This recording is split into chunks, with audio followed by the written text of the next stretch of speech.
मुअज़्ज़ज़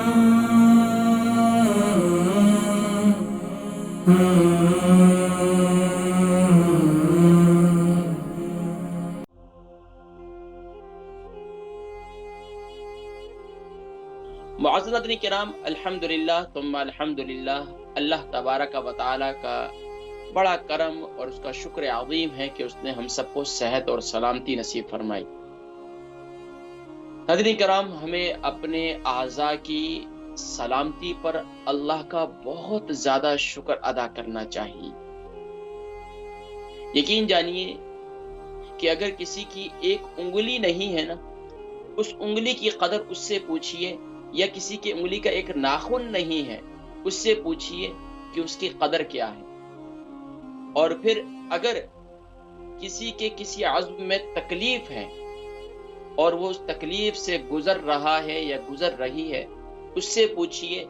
कि इस अज़्व की हिफाजत करना कितना ज़रूरी और कितना अहम है। नाज़रीन किराम, अल्लाह तबारक व तआला ने इंसान को पैदा किया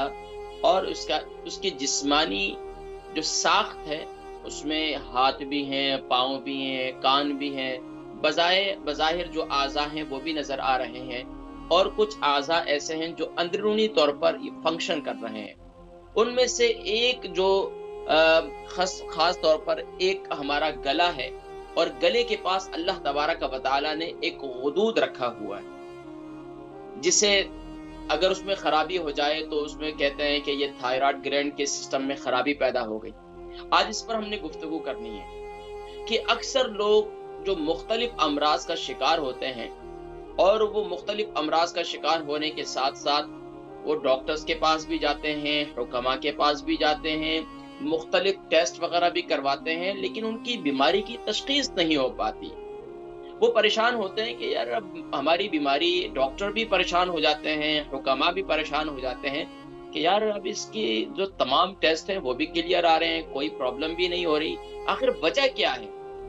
तो अक्सर ये देखा गया है कि उनके थायराइड के अंदर जो है वो खराबी पैदा होने की वजह से उनकी जिस्म के अंदर मुख्तलिफ बीमारियां जन्म लेती हैं। खास तौर पर आप देख लें यूके यूरोप के अंदर खास तौर पर मोटापा बहुत बढ़ रहा है, और बच्चे खाना पीना भी इतना नहीं करते और फिर भी जो है इतने मोटे मोटे हो चुके हैं, खवातीन हैं, मर्द हजरात हैं, खाना पीना भी नहीं है लेकिन आए दिन उनका वजन बढ़ रहा है, वजन कंट्रोल ही नहीं हो रहा। इसी तरीके से बहुत खास तौर पर ये जहन में रखें, हमारे यहाँ ये भी एक बात राइज है और एक बात मशहूर है कि थायराइड जो है ये बड़ों में होता है, बच्चों में नहीं होता। नहीं नाज़रीन किराम, अक्सर देखा गया है कि वो बच्चे देखें जो कुछ खाते पीते नहीं है, कमजोर होते हैं या उनका वजन नहीं बढ़ता, तो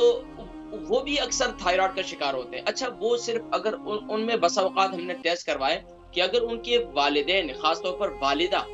उनका टेस्ट वगैरह करवाया तो पता लगा कि उनको जो है ये थायराइड था, या इससे पहले शादी से पहले ही वो थायराइड की जो है वो मेडिसिन वगैरह इस्तेमाल कर रही थी। तो खास तौर पर देखा गया है कि ये बीमारी जो है फिर इसके असरात जो है बच्चों पर भी होते हैं, और खास तौर पर वो बच्चे जिनके अंदर थायराइड की प्रॉब्लम होती है, तो आप देखें वो खाना पीना भी नहीं करते, हत्ता कि देखा गया है कि वो बेचारे अपने थूक को यानी अपने लुआब को भी गले से नीचे सॉलो नहीं कर सकते, वो उतार नहीं सकते, और उसकी वजह से जो है मुख्तलिफ बीमारियां, खासतौर पर स्किन ड्राई हो जाती है, बहुत ज्यादा स्किन ड्राई हो जाती है, मैदे में दर्द रहता है। इसी तरीके से खवातीन के जो है पीरियड सिस्टम में खराबी पैदा हो जाती है, और अब इसका इलाज जो है मुख्तलिफ ग़िज़ा ऐसी हैं, अगर हम उसका इस्तेमाल करें तो सुभान अल्लाह इससे हमें शिफा मिल सकती है। हम ग़िज़ाओं की तरफ भी जाएंगे, लेकिन पहले थोड़ा सा मज़ीद जो है मैं थायराइड के बारे में बता दूं आपको। देखें, ये अल्लाह तबारक व तआला ने हमारे जो यहाँ गला है इसके ऊपर ये एच नुमा, इंग्लिश में एच है, इस तरीके से ये होता है यहाँ पर, और इसी तरीके से यहाँ पर ये तितली नुमा भी आप कह सकते हैं। तो ये गुदूद यहाँ पर होते हैं। अल्लाह तबारक व तआला ने सुभान अल्लाह, ये नेमत इतनी अजीम नेमत है, अगर इसके अंदर खराबी पैदा हो जाए, अगर ये मवाद ज्यादा खारिज करे तो फिर भी प्रॉब्लम होती है, अगर ये मवाद कम खारिज करे तो फिर भी जो है प्रॉब्लम पैदा होती है। आपने अक्सर लोगों को देखा होगा बेचारे बात नहीं कर सकते, बात करते हैं तो बड़ा जोर उन्हें लगाना पड़ता है, तो वो यही होता है कि उनको थायराइड, हमारे यहाँ ये कहते हैं उसको हुदूद हो गया। बच्चों को आपने बचपन में देखा होगा कि वो दम वगैरह करवाते थे, या मुख्तलिफ बुजुर्ग हैं उनको इजाजत है تو وہ مختلف دم وغیرہ کرتے ہیں، مختلف آیات رقیہ وغیرہ کرتے ہیں تو اس سے شفا ہو جاتی ہے، وہ بھی بہت اچھا ہے۔ لیکن اس کے ساتھ ساتھ غذاؤں پر توجہ دینا کہ بچے کیا کھا رہے ہیں، کیسے کھا رہے ہیں، بڑے کیا کھا رہے ہیں، کیسے کھا رہے ہیں، کب کھا رہے ہیں، یہ بہت اہم جو ہے بات ہے جس پر ہم توجہ نہیں دیتے۔ تو یہ ذہن میں رکھیں، بچوں سے لے کر ٹین ایج کے جو بچے ہیں ان میں بھی یہ پرابلم ہوتی ہے، اور اسی طریقے سے جوان ہیں ان میں بھی یہ پرابلم ہوتی ہے، لیکن خاص طور پر خواتین میں یہ بیماری اکثر پائی جاتی ہے، اور وہ کنٹینیوسلی جو ہے ایک عرصے سے جو ہے وہ مختلف میڈیسن استعمال کر رہے ہوتے ہیں اور بس اسی پہ چل رہے ہوتے ہیں، اور اس کے علاوہ پھر اور بیماریاں پھر جنم لینا شروع کر دیتی ہیں۔ اس کی وجہ سے اکثر لوگوں کو جو ہائپو تھائرائڈ ہو جاتا ہے، تو اس کی وجہ سے جو ہے وہ پیٹ کے نظام جو ہے وہ خراب ہو جاتا ہے۔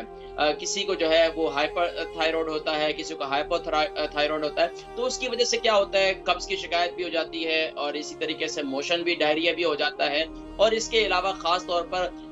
دماغی طور پر بھی جو ہے اس کے بارے میں یہ بھی کہا گیا ہے، میرے استاد حکیم فرمایا کرتے تھے، یہ زیادہ جو ہے دماغی بے چینی کی وجہ سے ہوتا ہے۔ اکثر لوگوں کو یہ بیماری کیوں جنم لیتی ہے کہ یہ دماغی بے چینی کی وجہ سے بھی ہوتا ہے۔ اب بچوں کو کیوں ہوتا ہے؟ بچوں کو بسا اوقات یہ ماؤں سے منتقل ہو جاتا ہے، تو یہ بھی اس پر بھی توجہ دینی چاہیے، خاص طور پر خواتین جو ہے جن کو تھائرائڈ کی پرابلم ہے، تو یہ ان کے لیے آج کا یہ پروگرام بہت اہم ہے، خاص طور پر جن کے بچے کھاتے پیتے نہیں ہیں، بالکل لاغر ہو چکے ہیں، کھانا پینا ان کا نہیں ہے، جہاں مختلف ٹیسٹ کروائیں، اور یہاں تک کہ وہ کہتی ہیں کہ پتہ نہیں کیا بات ہے، ہم جب پریگننٹ تھی تو اس وقت بھی اچھی خوراک استعمال کیا کرتی تھی، سب کچھ بھی ہے، لیکن پتہ نہیں بچے کی جان کیوں نہیں پکڑ رہا ہے، پیدا ہوا تو اس وقت بھی ایسے ہی تھا، پھر اس کے بعد بھی اس کی، تو اکثر ان میں اگر ٹیسٹ وغیرہ کروائیں تو وہ سامنے آ جاتا ہے کہ ان کو تھائرائڈ گلینڈ کے سسٹم کی خرابی کی وجہ سے یہ جو ہے امراض ان میں، یعنی کہ ان کی صحت نہیں بنتی ہے۔ تو بہرحال تھائرائڈ کی وجہ سے مختلف بیماریاں جو ہے پیدا ہوتی ہیں، خاص طور پر خواتین کے اندر جو یہ دیکھا گیا ہے کہ ہارمونل انبیلنس ہونے کی وجہ سے کافی پریشانی کا سامنا کرنا پڑتا ہے انہیں، یہاں تک کہ ان میں پیریڈ کے ایام میں ان کو تکلیف بھی بہت زیادہ ہوتی ہے، اور اسی طریقے سے یہ بھی دیکھا گیا ہے کہ اولاد کا نہ ہونا بھی ایک دیکھا گیا ہے کہ یہ بھی تھائرائڈ کی وجہ سے ہے، اور اسی طریقے سے حمل کا نہ ٹھہرنا یہ بھی دیکھا گیا ہے کہ یہ بھی تھائرائڈ کی وجہ سے ہے۔ تو مختلف بیماریاں جو ہیں وہ اس سے جنم لیتی ہیں۔ اس کو بہت آسان سے میں اگر آپ کو سمجھاؤں کہ دیکھیں جی، اگر ہم گاڑی کو کیا کہتے ہیں کہ اگر ہم گاڑی کے تیز چلائیں تو ظاہری بات ہے پیٹرول بھی زیادہ خرچ ہوگا، آئل بھی زیادہ کھائے گی، اور اسی طریقے سے اگر ہم اس کو نارمل اسپیڈ پر لے کر جائیں تو پیٹرول بھی گاڑی بالکل بہتر جائے گی، اور اس کے آئل وغیرہ بھی بہترین